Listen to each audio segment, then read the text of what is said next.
안녕하세요. 역사 속 재난 사건을 통해 안전의식의 중요성을 알려드릴 큰별쌤 최태성입니다.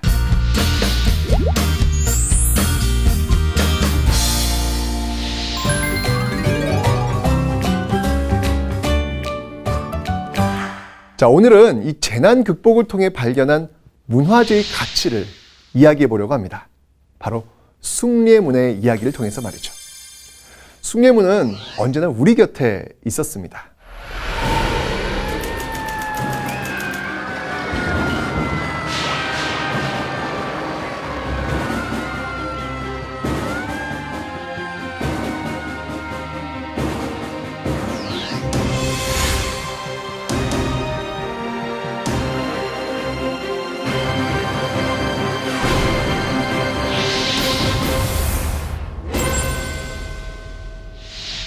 숭례문이 태어난 때는 조선 개국 초기인 1398년.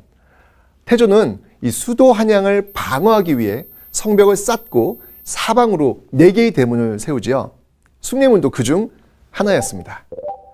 태조가 숭례문을 세운 그곳이 바로 지금의 서울 도심 한복판인 남대문로 사가입니다. 정남쪽에 들어섰기에 남대문이라는 별명이 있는 숭례문. 600년이 넘는 시간 동안 자신의 문을 드나드는 수많은 사람들을 구워봤겠죠. 태조식이 처음 만들어질 때는 자연석으로 쌓았기 때문에 다듬지 않은 돌들의 크기가 제각각이고 거칠었습니다. 이후 세종식이 숭례문의 틈새를 작은 돌들로 메웁니다. 또 비가 오면 무너져 내리는 토성을 모두 돌로 교체했죠.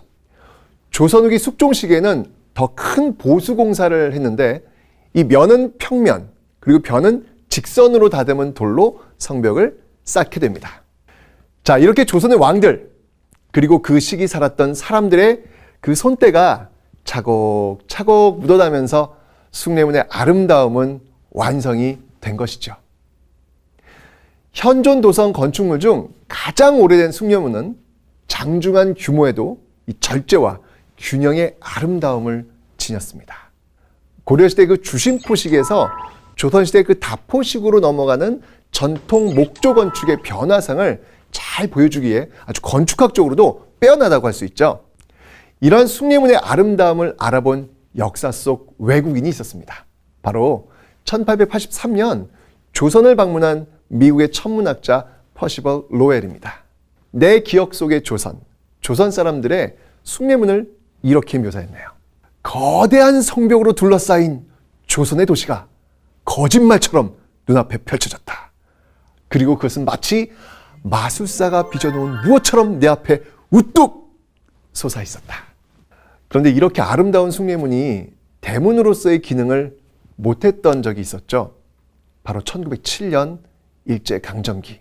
성벽이 허물어지고 전찻길과 이 도로가 나면서 숭례문 통행이 금지됩니다. 그 후 2006년 3월 3일 100년 만에 숭례문이 개방되어 다시 상징적 서울의 대문 역할을 하게 된 것이죠.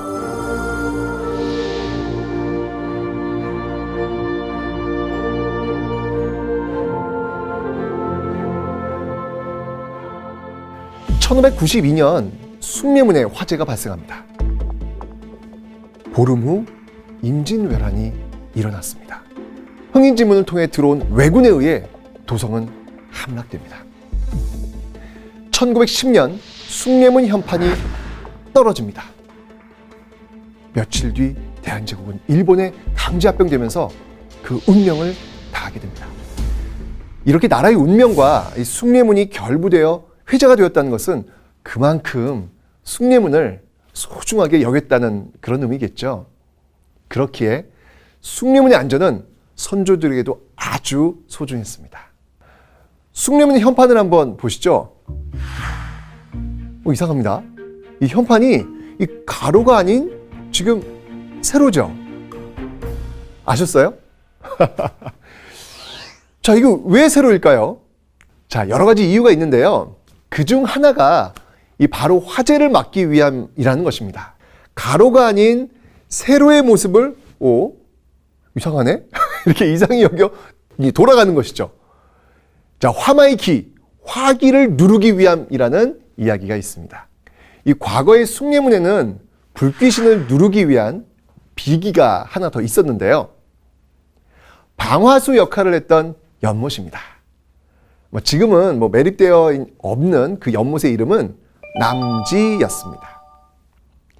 남지는 일본 황태자의 그 방한 때 매립되어 사라지는데요. 1910년의 일입니다. 화재에 대비하는 방화수의 역할과 관악산의 화기가 너무 센 것을 누르는 상징적 역할을 동시한 연못 남지. 1628년 도화서 화원 이기룡의 그림 이기룡필 남지 기로회도를 통해 그 모습을 확인할 수 있습니다.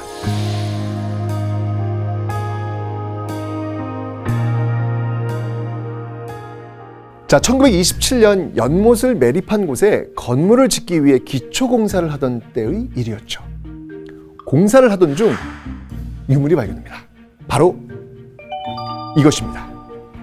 청동용두의 거북.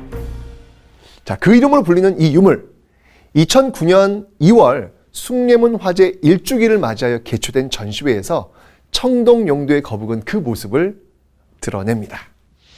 유물 내부에서는 지류 유물 한 점이 발견되었는데 한가운데 불을 뜻하는 불화를 쓰고 그 주변에는 팔개 모양을 그렸습니다. 또 그 안팎으로 이 물을 뜻하는 또 물수를 또 여러 개 써 넣었죠. 물수와 불화. 자, 이 화기를 누르기 위한 상징적 장치 맞겠죠? 자, 이처럼 민족이 소중히 여긴 숭례문. 왕 역시 예외는 아니었습니다.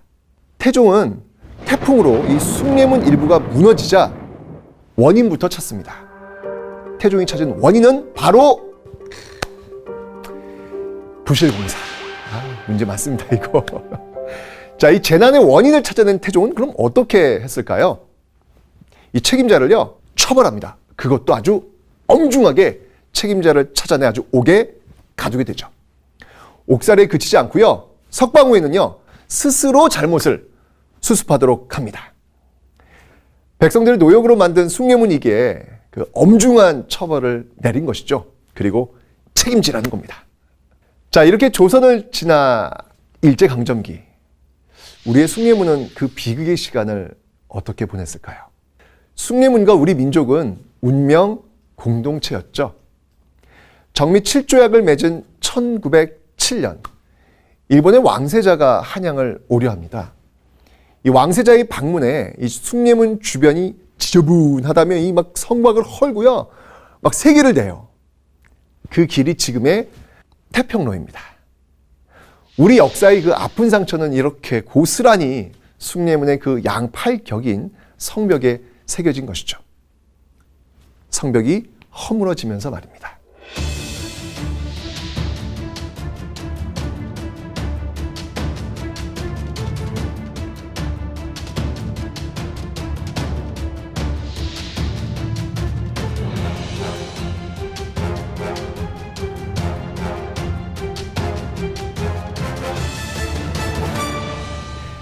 일제강점기 이후에도 또 한 번의 비극이 있습니다. 바로 6.25 전쟁. 이 숭례문은 총격전의 무대가 됩니다. 이로 인해 숭례문의 문루 2층에 2곳, 문루 1층 중앙에 3곳, 또 문루를 받치고 있는 6축 왼편의 1곳 등이 아주 크게 훼손이 되죠. 1962년 대대적인 해체 수리 작업을 하는데요. 당시 각 분야를 대표하는 전문가들이 숭례문 해체 수리에 참여합니다. 목공사는 조선 궁궐 목수의 계보를 잇는 조원재 씨가 참여했고요. 석공사에는 드자비로 유명했던 그 김천석 씨가 참여하죠. 이때의 공사 기록은 1966년에 서울 남대문 수리보고서로 간행이 됩니다. 6.25 전쟁 이후 숭례문의 부활은 우리 민족이 전쟁의 상처를 극복하고 일상을 되찾았다. 이런 부분을 의미하는 것이겠죠. 문화재의 순환은 나라가 문화재를 돌볼 여유가 없다는 의미입니다. 소중한 것을 이처럼 무심하게 지나치니 당연히 국운이 다 했다고 탄식할 만한 재난과 사건이 벌어질 수밖에 없는 것이겠죠. 시간 여행을 하듯 역사 속 숭례문을 만나봤습니다. 지금도 우리 곁에 있는 숭례문. 훗날 우리의 후손들은 숭례문 방화 사건을 어떻게 기록할까요? 이 보존 또한 안전에 포함되기에 문화재의 안전을 지키는 일은 더욱 이 섬세한 관심을 필요로 합니다. 매년 2월 10일은 문화재 방제의 날입니다. 왜 2월 10일일까요? 이거 바로 그날이요. 우리의 그 소중한 숭례문이 불에 타버린 날이기 때문입니다. 숭례문이 불타는 모습을 지켜보면서요. 저 정말 전 눈물이 이렇게 나더라고요. 저렇게 사라지면 안 되는 건데. 늘 옆에 있어줄 것이라 생각했던 숭례문의 일부는 그렇게 역사 속으로 사라져 버렸습니다. 숭례문의 재난을 통해 우리가 배운 것, 무관심해서는 안 되겠다. 정기적인 점검과 그 재난 대비 훈련이 필요하다는 것이었습니다.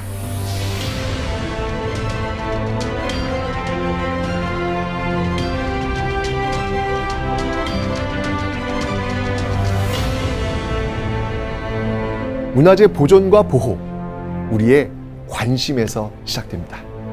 사랑해 주세요. 관심도 가져주십시오. 그들이 사라지지 않도록.